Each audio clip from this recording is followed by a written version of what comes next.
for my little sister, The Tale of Peter Rabbit by Beatrix Potter. Once upon a time, there were 4 little rabbits, and their names were Flopsy, Mopsy, Cottontail, and Peter. They lived with their mother in a sandbank underneath the root of a very big fir tree. "Now, my dears," said old Mrs. Rabbit one morning, "you may go into the fields or down the lane, but don't go into Mr. McGregor's garden. Your father had an accident there. He was put in a pie by Mrs. Gregor. Now run along and don't get into mischief. I'm going out." Then old Mrs. Rabbit took a basket and her umbrella and went through the wood to the baker's. She bought a loaf of brown bread and 5 currant buns. Flopsy, Mopsy, and Cottontail, who were good little bunnies, went down the lane to gather blackberries.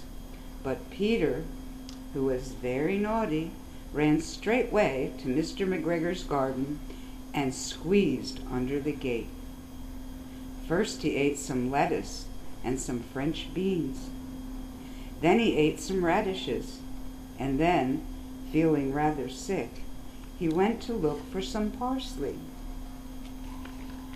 But round the end of a cucumber frame, whom should he meet but Mr. McGregor? Mr. McGregor was on his hands and knees, planting out young cabbages, but he jumped up and ran after Peter, waving a rake and calling out, "Stop, thief!" Peter was most dreadfully frightened. He rushed all over the garden, for he had forgotten the way back to the gate. He lost one of his shoes among the cabbages, and the other shoe amongst the potatoes. After losing them, he ran on 4 legs and went faster, so that he might have got away altogether if he had not unfortunately run into the gooseberry net and got caught by the large buttons on his jacket. Peter gave himself up for lost and shed big tears, but his sobs were overheard by some friendly sparrows, who flew to him in great excitement and implored him to exert himself. Mr. McGregor came up with a sieve, which he intended to pop upon the top of Peter, but Peter wriggled out just in time, leaving his jacket behind, and rushed into the tool shed and jumped into a can. It would have been a beautiful thing to hide in if it had not had so much water in it. Mr. McGregor was quite sure that Peter was somewhere in the tool shed, perhaps hidden underneath a flower pot. He began to turn them over carefully, looking under each. Presently, Peter sneezed. Kershoo! Mr. McGregor was after him in no time and tried to put his foot upon Peter, who jumped out of a window, upsetting 3 plants. The window was too small for Mr. McGregor, and he was tired of running after Peter.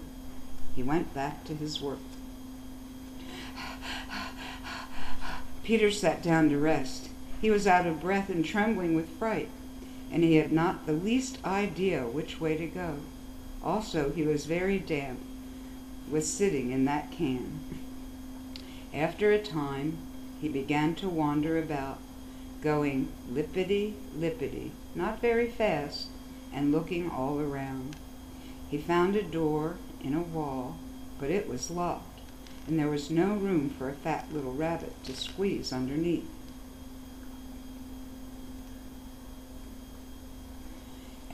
An old mouse was running in and out over the stone doorstep, carrying peas and beans to her family in the wood.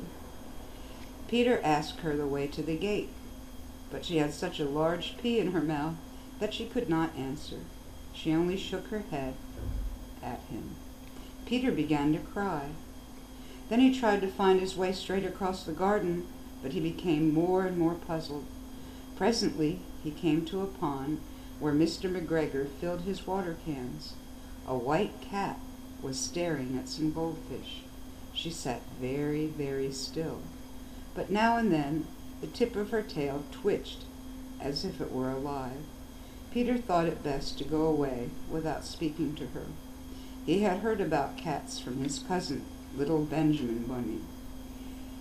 He went back towards the tool shed, but suddenly, quite close to him, he heard the noise of a hoe. Scritch, scratch, scritch, scratch. Peter scuttered underneath the bushes, but presently, as nothing happened, he came out and climbed upon a wheelbarrow and peeped over.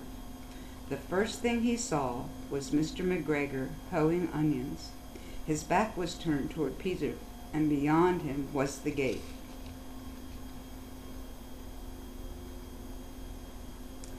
Peter got down very quietly off the wheelbarrow and started running as fast as he could along a straight walk behind some black currant bushes.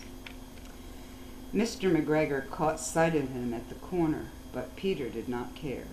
He slipped underneath the gate and was safe at last in the wood outside the garden. Mr. McGregor hung up the little jacket and the shoes for a scarecrow to frighten the blackbirds. Peter never stopped running or looked behind him till he got home to the big fir tree. He was so tired that he flopped down upon the nice soft sand on the floor of the rabbit hole and shut his eyes. His mother was busy cooking. She wondered what he had done with his clothes. It was the second little jacket and pair of shoes that Peter had lost in a fortnight. I'm sorry to say that Peter was not very well during the evening.